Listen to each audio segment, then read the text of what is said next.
Hello বন্ধুরা, আমি রবিন আর এখন কথা বলবো কিছু লেটেস্ট আপডেট নিয়ে। তো প্রথমেই কথা বলবো দেবকে কেন্দ্র করে। দেবকে নায়ক হিসাবে পেতে চান বাংলাদেশের ছোট পর্দার অন্যতম জনপ্রিয় পরিচালক চয়নিকা চৌধুরী। একটা ইন্টারভিউতে উনি জানিয়েছেন দেবকে উনি ভীষণ পছন্দ করেন, দেবের মধ্যে প্রত্যেকটা কোয়ালিটি আছে। তো এরকম চয়নিকা চৌধুরী উনি জানিয়েছেন এবং উনি দেবকে নিয়ে একটা সিনেমা বানানোর স্বপ্নও দেখেছেন।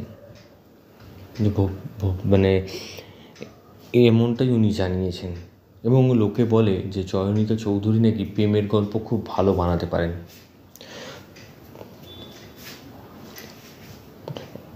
তিনি এর আগে টলিউডে যৌথ পরিচালনার ডাকও পেয়েছিলেন, তখন ব্যস্ততার কারণে সাড়া দিতে পারেননি। এবার তিনি একা একটি ছবি পরিচালনা করতে চান। দেবের বিপরীতে বেছে নিতে পারেন বাংলাদেশের দুই অভিনেত্রী, পরীমণি কিংবা বুবলিকে। তবে দেখা যাক সেটা কতটা সম্ভব হয়। তো হলে তো ভালোই হয়। তো পরবর্তী আপডেট হচ্ছে দেব এবং অতনু রায়চৌধুরীর একটা সিনেমার কথা চলছে যার নাম হচ্ছে প্রতীক্ষা। তবে সেই সিনেমাতে বাংলাদেশের অভিনেত্রী তাসনিয়ার অভিনয় করার কথা ছিল, কিন্তু বাংলাদেশের বর্তমান পরিস্থিতির কারণে উনি আসতে পারছেন না, সেই জন্য বাদ পড়েছেন। কিন্তু আবার শোনা যাচ্ছে যে এই সিনেমাতে নুসরাত ফারিয়াকে নেওয়া হতে পারে, কিন্তু আমার মনে হয় সেটা ঠিক কথা নয়।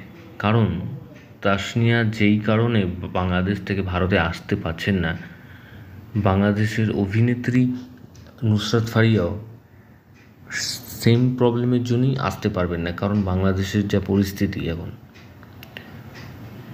তো আমার মনে হয় না বাংলাদেশের তাসনিয়া তো বাদ পড়েছেনই, নুসরাতও এই সিনেমাতে থাকতে পারবে। তবে অতনু রায়চৌধুরী উনি জানিয়েছেন বাংলাদেশের কোনো অভিনেত্রী যেহেতু আসতে পারছে না, উনি কলকাতার কোনো অভিনেত্রীকে নিয়ে এই প্রতীক্ষা সিনেমাতে দেবের বিপরীতে কাজ করবেন, এমনটাই অতনু রায়চৌধুরী জানিয়েছেন। তবে দেখা যাক আরও কী কী আপডেট আসতে থাকে। তো পরবর্তী আপডেট হচ্ছে ডিরেক্টর অরিত্র সেনের আপকামিং প্রজেক্ট আসতে চলেছে আড্ডা টাইমসে।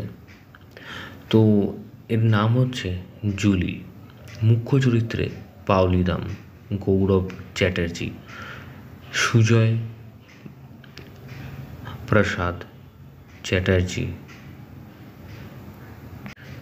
শ্রুতি দাস, কৌশিক সেন এবং সুরিন্দর ফিল্মসের যৌথ প্রযোজনায়।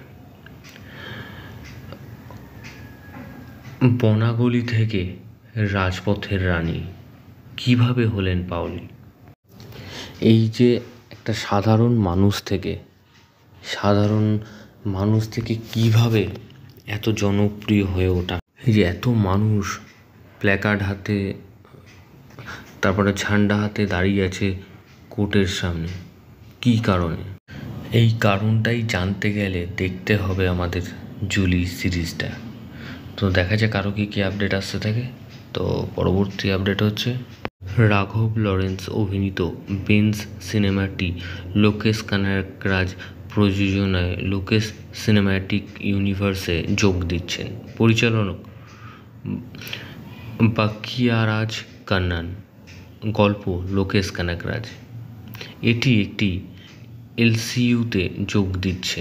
বেঞ্চ সিনেমাটি ক্যাথি, বিক্রম এবং লিও এর লাইন আপে যোগ দিচ্ছে। এখনও পর্যন্ত যে পোস্টারটা আমরা দেখতে পাচ্ছি, পোস্টারটা কিন্তু খুব ভালো হয়েছে এবং মনে হচ্ছে আমরা কোনো হলিউডের পোস্টার দেখছি, যেরকম আয়রন ম্যান এরকম ধরনের। তো যাই হোক, দেখা যাক কী কী আপডেট আসতে থাকে, অফিসিয়ালি অ্যানাউন্সমেন্ট কবে হয়। তো পরবর্তী আপডেট হচ্ছে রণবীর কাপুর, আলিয়া ভাট, ভিকি কৌশল অভিনীত লাভ অ্যান্ড ওয়ারের শুটিং শুরু হচ্ছে আগামী 24শে অক্টোবর থেকে। তো এমনই আপডেট চলে এসছে।